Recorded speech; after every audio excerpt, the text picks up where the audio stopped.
Students, আশা করি সবাই ভালো আছো।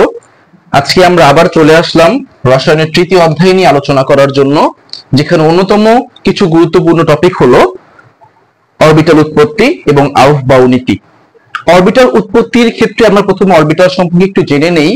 আমরা যারা যারা বোর পরমাণু মডেল পড়েছি তারা জানি যে বোর পরমাণু মডেলে বলা হয়েছে ইলেকট্রন সমূহ, কোন পরমাণুতে ইলেকট্রন সমূহ যখন নিউক্লিয়াসকে কেন্দ্র করে ঘুরতে থাকে তখন কিছু নির্দিষ্ট কক্ষপথ ব্যবহার করে ঘোরার জন্য, তো সেই কক্ষপথগুলোকে আমরা প্রধান শক্তি স্তর বা অরবিট বলে থাকি। তো এই অরবিটেই যে আমাদের কক্ষপথের ব্যাপারটা শেষ হয়ে গেছে এমনটা না, প্রত্যেকটা অরবিট বা প্রধান শক্তি স্তর আবার ক্ষুদ্র ক্ষুদ্র শক্তি স্তরে বিভক্ত। তাহলে আমরা বলতে পারি যে অরবিট গুলো বিভক্ত কিসে বিভক্ত? অরবিটালে। তাহলে আমরা যে অরবিটালের উৎপত্তি শিখতে যাব সেখানে অরবিটাল বিষয়ে আমরা কি জানতে পারলাম? অরবিটাল গুলো আসলে কোথা থেকে পাওয়া যায়? অরবিট থেকে পাওয়া যায়। তো প্রত্যেকটা অরবিট বা শক্তি স্তরের যে অরবিটাল সংখ্যা সমান হবে এমনটা না। অরবিটাল গুলো হয়তোবা অরবিট থেকে অরবিটাল উৎপন্ন হয় সেটা তোমরা জানতে পারলা, কিন্তু আমরা যখন ইলেকট্রন বিন্যাস করতে চাই তখন আমরা দেখি, যেমন যদি সোডিয়ামের বিন্যাসটা যদি আমি করতে চাই তাহলে 1s2 2s2 2p6 3s1 লিখি।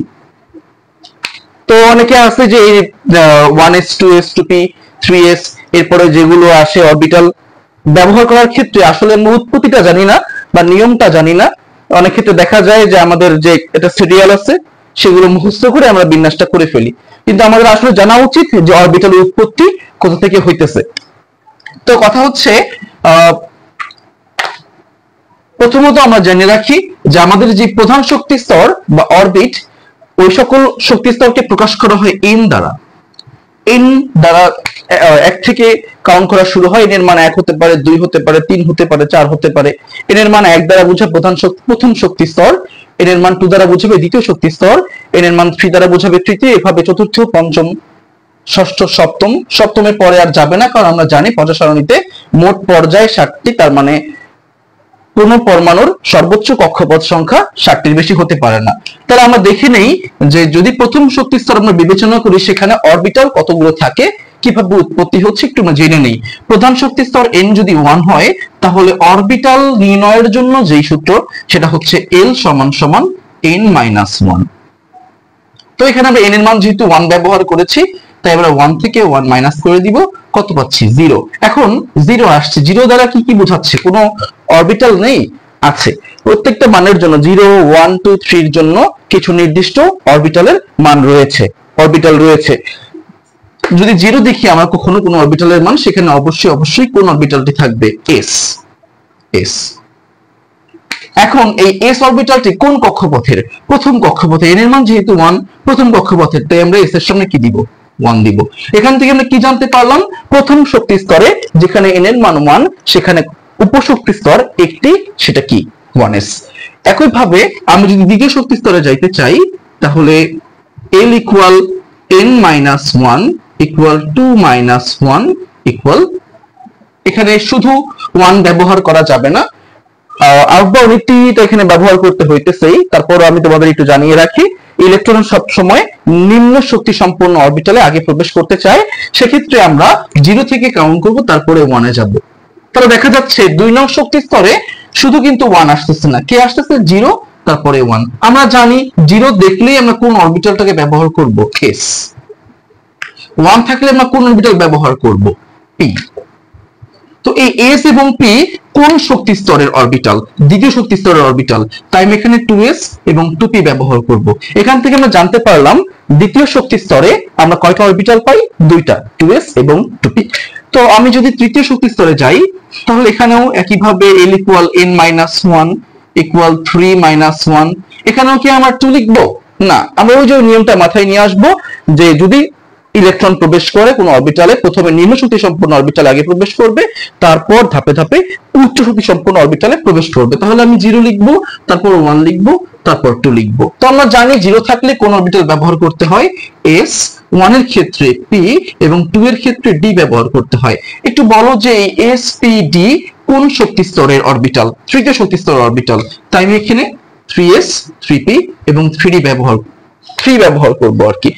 তো আমি যদি চতুর্থ কক্ষপথে চলে যাই তাহলে n এর মান 4 হবে, l এর মান হবে 4 মাইনাস n মাইনাস 1, 4 মাইনাস 1। তো এখানে কি 3 লিখবো?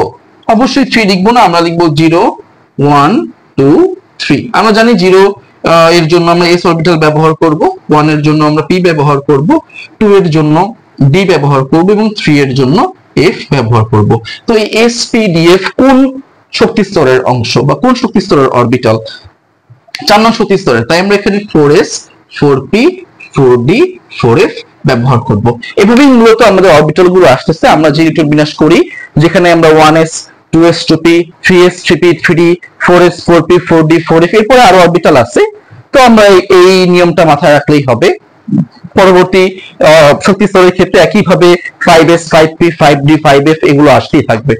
তো কথা হচ্ছে অরবিটালের উৎপত্তি খুবই সহজ। আমরা যদি শুধু এইটুকু মনে রাখি, s এর মান, p এর মান, d এর মান, f এর মানগুলো মনে রাখি, আমরা খুব সহজেই প্রধান শক্তি স্তরগুলো থেকে উপশক্তি স্তরগুলো বের করতে পারবো। ঠিক আছে, তাহলে আমরা এবার আহ্বান নীতিতে আসি।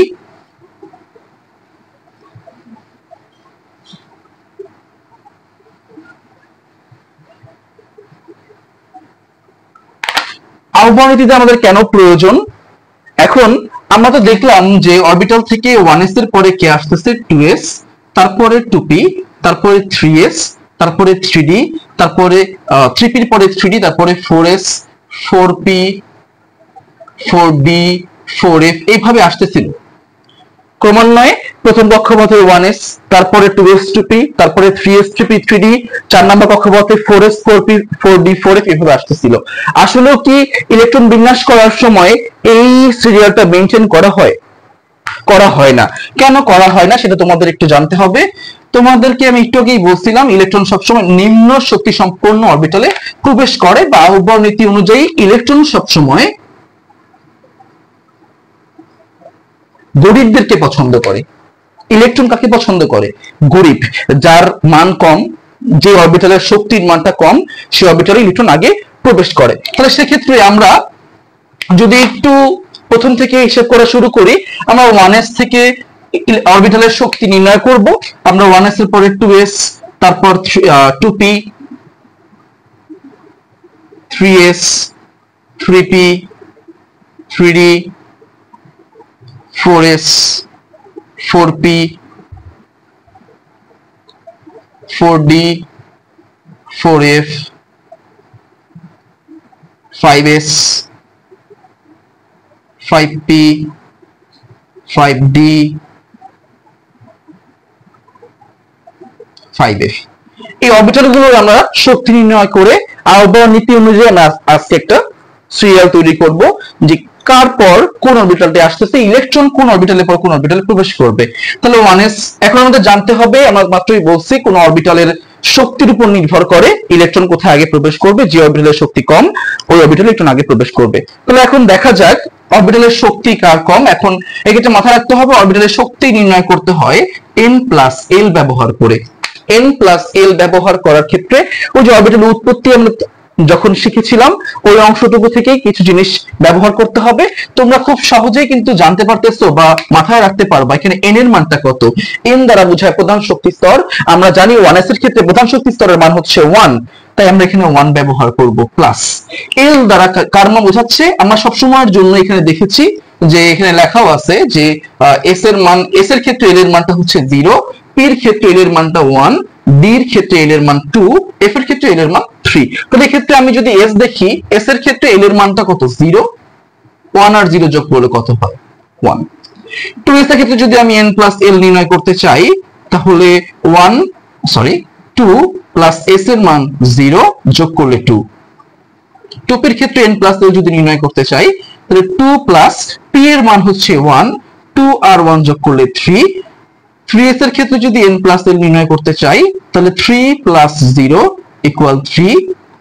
3p এর ক্ষেত্রে n plus l, 3 plus 1 equal 4। 3d এর ক্ষেত্রে n প্লাস l নির্ণয় করতে গেলে 3 প্লাস 2 ইকুয়াল 5।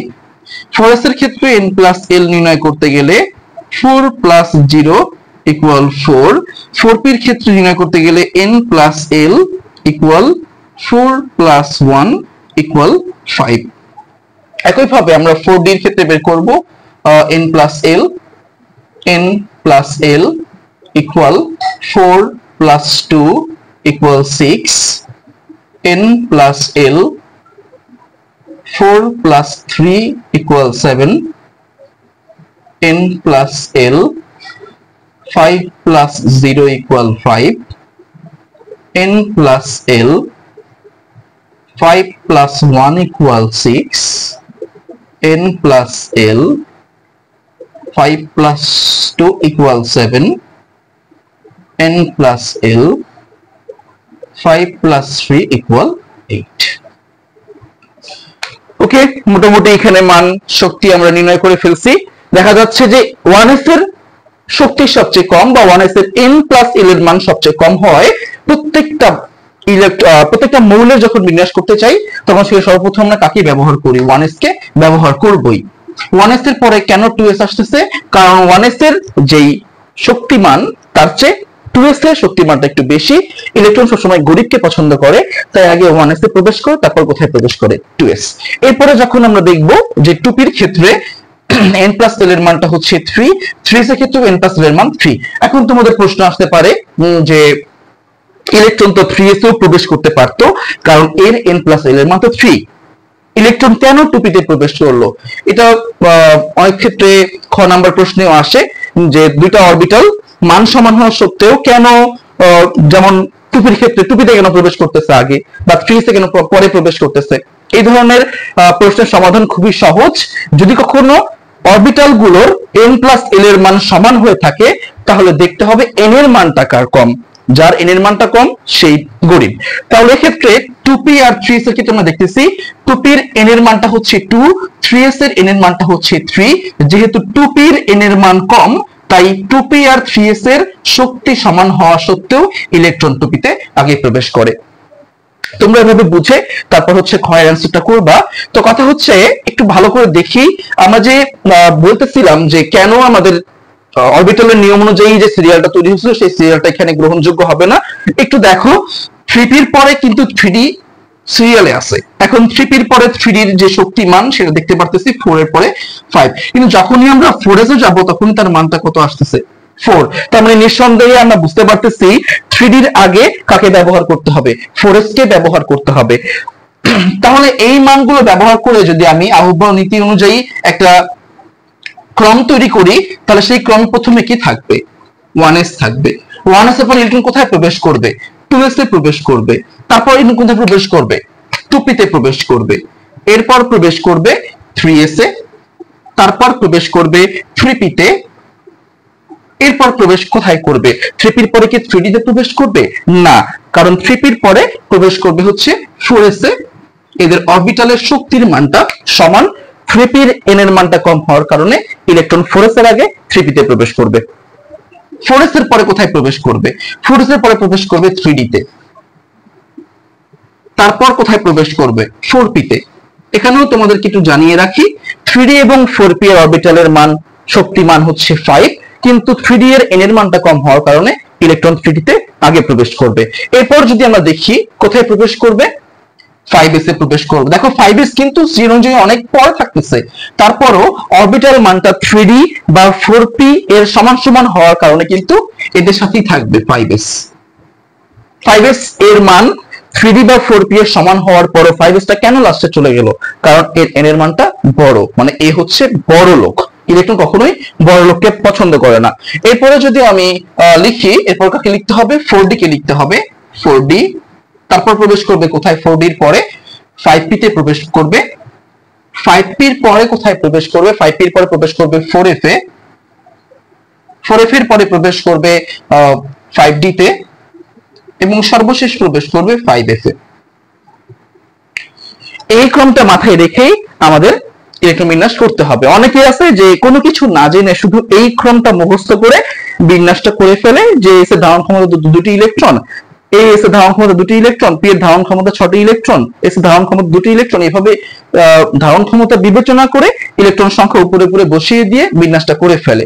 তো কথা হচ্ছে আমাদেরকে অবশ্যই অরবিটাল উৎপত্তি কিভাবে হচ্ছে সেটা জানতে হবে, আহ্বায়নীতি কিভাবে হইতেছে সেটাও জানতে হবে। সবসময়ের জন্য মাথায় রাখতে হবে ইলেকট্রন সবসময় নিম্ন শক্তি সম্পন্ন অরবিটালকে বেশি পছন্দ করে, উচ্চ শক্তি সম্পন্ন অরবিটালকে কম পছন্দ করে।